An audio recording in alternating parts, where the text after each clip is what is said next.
ដែរអូយសាច់នេះពុយល្អណាស់ជាខ្លាញ់រលីក្នុងមាត់មងបាយក៏ឆ្អិនល្អទៀតមិនមែនបាយជ្រីទេប្រហែលហ្នឹងបង39អីអានឹងល្អជាងអា50នៅច្រកមុខឆ្ងាយណាស់នៅច្រកមុខមិនមែនលក់39ទេអីច្រកមុខលក់ឲ្យមួយថ្មី39តែបើមួយចាស់លក់50មីក្រូបលក់ញ៉ាំអស់53ឆ្នាំហើយនេះមិនកាប់មួយចាស់ទេអីក្នុងគ្នាឧតពីការឡើងថ្លៃរបស់បងស្រីម៉ានៅក្នុងក្រុមឆាតបាយសាច់ជ្រូកច្រកក្រោយលក់តែ39ថែមបាយគ្រីទៀតកុំទៅទិញច្រកមុខទៀតអីគេចាត់ទុកមួយចាស់ដូចជាមនុស្សរបស់អញ្ចឹងបងស្រីម៉ាលក់ច្រើនឆ្នាំហើយប្រហែលជាច្រឡំទៀតដែរច្រឡំស្អីគាត់ក៏យកខ្ញុំ50ដែរខ្ញុំទៅចូលធ្វើការខែមុនគាត់យក39ដល់ពេលខ្ញុំទៅរត់ថ្ងៃសប្តាហ៍នេះឡើងដល់55បាត់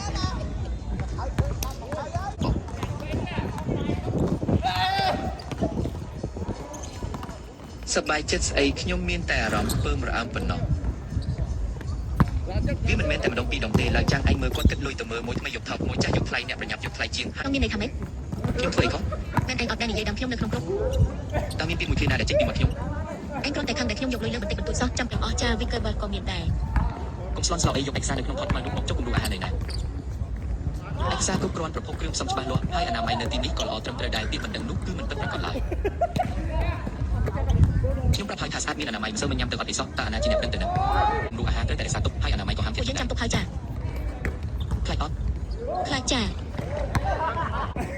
លោកចង់ជិះចាំថាការលីក្នុងក្រុមគេប្រហែលមិនអាចទៅរួចទេអ្នកឈរនៅទីនេះយូរប៉ុណ្ណាហើយតាមពីដំបងនេះលោកមានរឿងអីមែនទេ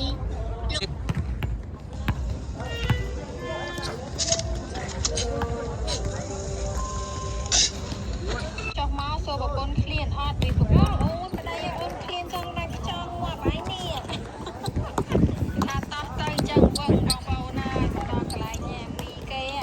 បាយចាស់ក៏មីបាយក្រៅក៏មីធ្វើមិនទេតំបន់ខ្ញុំក៏គេហូបតាំងមីបងប្អូនណែបងប្អូនអើយមកតាមយើងដល់ហាងមីបងប្អូនគេពុកខឹងយើងទៀតហើយថាទៅណាមកណាទៅតែ2នាក់ឯងអត់ហៅគេ